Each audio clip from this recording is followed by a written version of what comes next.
जंगली लोकांनी त्यांना घेरले. अर्जुन त्यांच्याशी लढायची तयारी करू लागला. त्याच्या हाताने गांडीव धनुष्य उचलले गेले नाही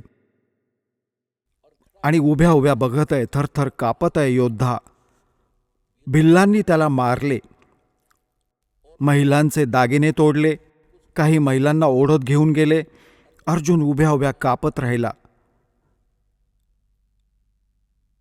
त्यावेळी अर्जुन श्रीकृष्णजींना दूषणे देत होता. 100 शिव्या देत होता की कृष्णा, तू नेहमीच आमच्याबरोबर धोका केलायस. जेव्हा माझ्याकडून नरसंहार करायचा होता, युद्ध करवायचे होते महाभारताचे, त्यावेळी माझ्यात शक्ती भरली. एक बाण मारला की 20 मरत होते. आज तोच अर्जुन आणि तेच धनुष्य.